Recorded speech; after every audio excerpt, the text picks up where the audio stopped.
Hello guys, मैं हूं राजेश और आप सबका स्वागत है एवोल्यूशन कोचिंग के इस प्लेटफॉर्म पर। आज हम डिस्कस करने वाले हैं कि डबल सर्कुलेशन होता क्या है। तो इसको डिस्कस करने से पहले मेरे से आपकी एक रिक्वेस्ट है कि आप इस वीडियो को लाइक करें अगर आपको अच्छा लगता है और चैनल को सब्सक्राइब करें मोर वीडियोस के लिए। अगर आप ऐसा करते हैं तो मेरे को मोटिवेशन मिलेगी और मैं और वीडियोस बना पाऊंगा इससे रिलेटेड। तो चलते हैं आज अपन अपने टॉपिक पर। आज हम जो पढ़ेंगे उसका नाम है डबल सर्कुलेशन। तो आपको इसके वर्ड में एक मीनिंग दिखाई दे रही होगी जिसका नाम है डबल। अब डबल का मतलब ही होता है दो बार या दोहरा, और सर्कुलेशन यानी कि ऐसे एनिमल्स होते हैं, ऐसे मैमल्स होते हैं, ऐसे बर्ड्स होते हैं जिनके अंदर बेटा डबल सर्कुलेशन पाया जाता है। डबल सर्कुलेशन क्या है कि इनके अंदर क्या होता है कि इनका जो हार्ट है इसके अंदर एक कार्डियक साइकिल में यानी कि एक साइकिल के अंदर दो बार ब्लड एंटर करता है। एक साइकिल के अंदर दो बार ब्लड एंटर करेगा। जैसे मैं बोलूं कि लंग्स से ब्लड फ्लो होना स्टार्ट होता है, लंग्स से ब्लड फ्लो होना स्टार्ट होता है, वो लंग्स से फ्लो होकर वापस लंग्स पर आने से पहले हार्ट के अंदर दो टाइम एंटर होगा, हार्ट के अंदर दो बार जाएगा और इसी प्रोसेस को डबल सर्कुलेशन बोला जाता है। अगर इंग्लिश में इसकी एक प्रॉपर डेफिनेशन बोलना चाहे तो this is the process in which blood enters twice through the heart in one cardiac cycle is called double circulation। तो ये यहाँ पर लिखा है मैंने आपके सामने कि द प्रोसेस है ऐसी प्रोसेस जिसके अंदर जो ब्लड है, ऐसी प्रोसेस जिसके अंदर जो ब्लड है वो दो बार ट्वाइस दो बार हार्ट के अंदर एंटर करता है इन वन कार्डियक साइकिल, एक साइकिल के अंदर। उस प्रोसेस को डबल सर्कुलेशन बोला जाता है, उस प्रोसेस को डबल सर्कुलेशन बोलते हैं। अब कैसे होता है, कैसे फ्लो होगा, क्या प्रूव है सर? तो मैं आपको प्रूव करके दिखाता हूँ, मैं आपको एक्सप्लेन करके दिखाता हूँ। तो अपन समझते हैं हार्ट की मैकेनिज्म, हार्ट कैसे काम करता है और उसके अंदर दो बार ब्लड कैसे एंटर करता है। तो उसके लिए आपको हार्ट के बारे में पता होना चाहिए। तो आपको पता है हार्ट एक मस्कुलर ऑर्गन है, सिंपल सी बात। ये कार्डियक मसल से बना होता है जिसके एक्शन को अपन कंट्रोल नहीं कर सकते। इनवॉल्यूंटरी एक्शन वो हमेशा हार्ट बीट करता रहता है, हार्ट हमेशा बीट करता रहता है, एक मिनट में 72 टाइम्स बीट करता है। तो बात करें हार्ट के अंदर चार चैम्बर पाए जाते हैं, जिनमें से दो चैम्बर्स को एट्रियम बोलते हैं, दो चैम्बर को वेंट्रिकल बोलते हैं। और इनको अपन ने राइट लेफ्ट में डिवाइड कर दिया गया है। इस वाले को right atrium, left atrium, right ventricle, left ventricle. तो आपके सामने मैंने हार्ट का डायग्राम बनाया, लेकिन ये हार्ट एक बॉक्स शेप में बनाया मैंने, जिससे आपको मैं समझा सकूं। ठीक है, अब अपन चलते हैं कि डबल सर्कुलेशन स्टार्ट कहां से होगा, ब्लड फ्लो होना स्टार्ट कहां से होता है। तो बात करें, आप ब्रीथिंग करते हो, आप ब्रीथिंग करते हो, तो आप ब्रीथिंग करते हो जब ऑक्सीजन इनहेल करते हो तो लंग्स में ऑक्सीजन जाती है और लंग्स के एक ऑर्गन जिसे बोलते हैं एल्वियोलाई।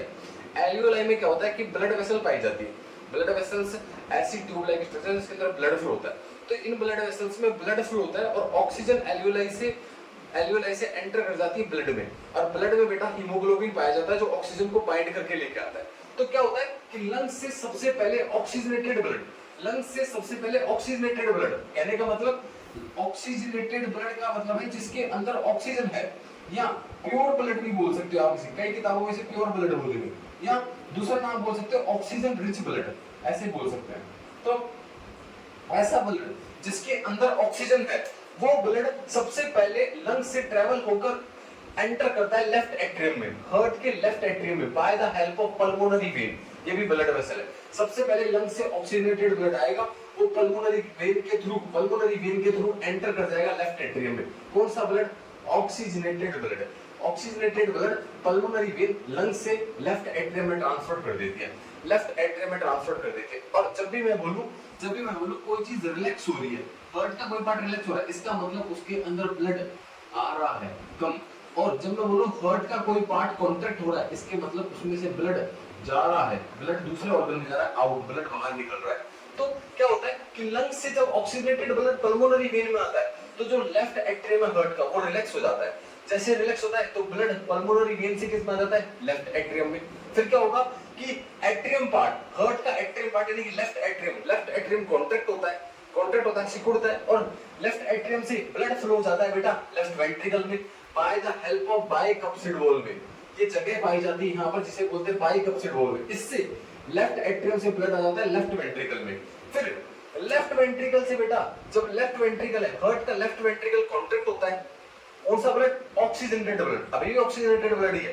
लेफ्ट वेंट्रिकल कॉन्ट्रैक्ट होता है और कॉन्ट्रैक्ट होकर जो ऑक्सीजनेटेड है ब्लड है वो पंप हो जाता है किसके अंदर? ऑर्टा में। अब हार्ट पंप करता है, ब्लड को पे प्रेशर मारता है और कांटेक्ट होकर प्रेशर मारता है और ये ब्लड एंटर कर देता है ऑर्टा में। ऑर्टा एक प्रकार की आर्टरी है, यानी कि लार्जेस्ट आर्टरी। अगर आपसे पूछे लार्जेस्ट आर्टरी क्या होती है? ऑर्टा होती है। तो आर्टरीज क्या है? ब्लड वेसल्स है। ठीक है, आर्टरीज, वेन्स और कैपिलरीज, ये 3 प्रकार की ब्लड वेसल पाई जाती है ह्यूमन बीइंग में। तो ऑर्टा में ऑक्सीजनेटेड ब्लड हार्ट से, लेफ्ट वेंट्रिकल ऑफ हार्ट से आ जाता है, और ऑर्टा क्या करती है, ऑर्टा क्या करती है, यहाँ पर भी कैसा ब्लड फ्लो हो रहा है, ऑक्सीजनेटेड ब्लड। ऑर्टा क्या करती है, इस ब्लड को, ऑक्सीजनेटेड ब्लड को हार्ट से ट्रांसफर कर देती है बॉडी सेल्स में, टिश्यू में, बॉडी सेल्स और टिश्यू में, आपके सारे बॉडी सेल्स, टिश्यू, ऑर्गन में ट्रांसफर कर देती है। अब बात समझने की है कि जैसे आपके सेल्स में ऑक्सीजन में ऑक्सीजनेटेड ब्लड जाएगा, तो आपको पता है कि आपकी सेल्स को एनर्जी की रिक्वायरमेंट होती है, वो क्या परफॉर्म करती है, रेस्पिरेशन। वो क्या परफॉर्म करती है, रेस्पिरेशन। इसलिए वो फूड का ब्रेकडाउन करती है, सेल्स के अंदर होता है फूड का ब्रेकडाउन, किसकी प्रेजेंस में, ऑक्सीजन की प्रेजेंस में, आपने पढ़ा होगा। और वो रिलीज कर देती है CO2 प्लस में एनर्जी, ये रिलीज करती है, और एनर्जी तो आप यूज कर लेते हो, साथ में CO2 रिलीज होती है। अब आपके ब्लड में ऑक्सीजन नहीं रही, उसमें क्या मिक्स हो गई, CO2 मिक्स हो गई।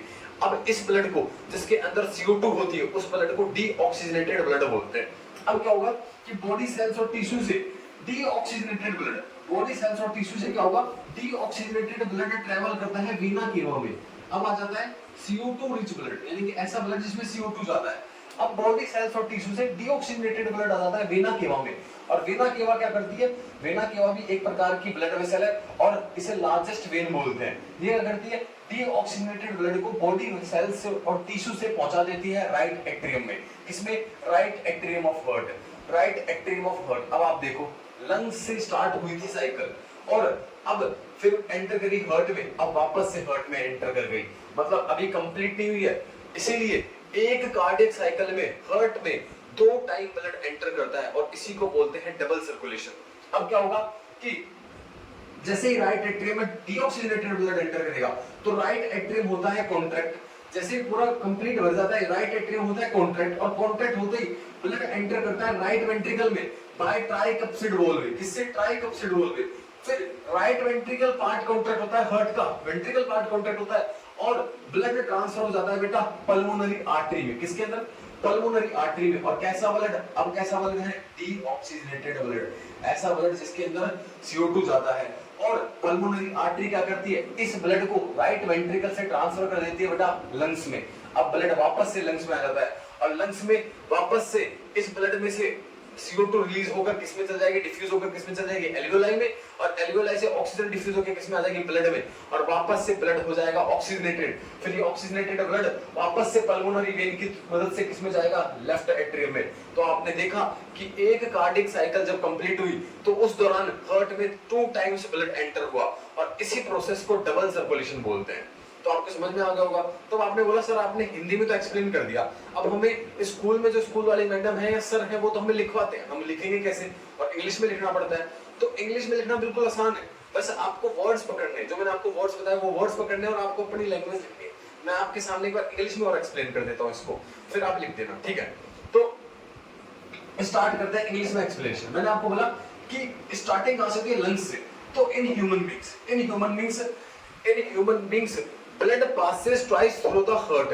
This process is called double circulation, and double circulation takes place in the following ways in human beings. कैसे होता है, from the lungs oxygenated blood enters into the left atrium of the heart through pulmonary vein,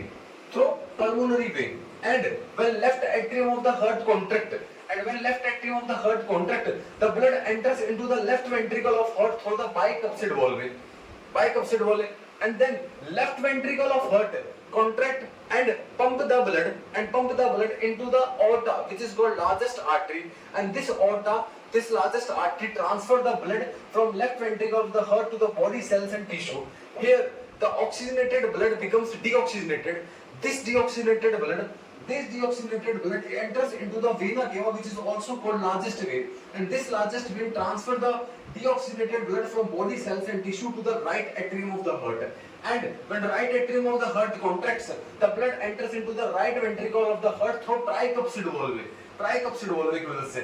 And when right ventricle of the heart contracts, the blood enters into the pulmonary artery.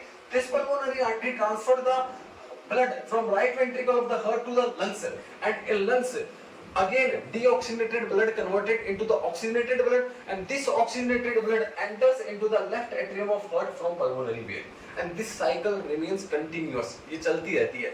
ऐसा होता रहता है। तो बिल्कुल आसान English में लिखना, कोई डिफिकल्ट बात नहीं, बस आपको वर्ड्स पता होने चाहिए कि क्या क्या वर्ड लिखने और कॉन्सेप्ट पता होना चाहिए। तो आई थिंक आपको समझ में आ गया होगा।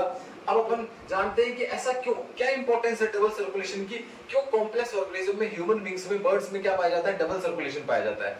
तो ये समझते हैं, मैं इसके बारे में थोड़ा सा लिख देता हूँ बोर्ड पर, फिर देखते हैं क्या होती है डबल सर्कुलेशन की इंपॉर्टेंस।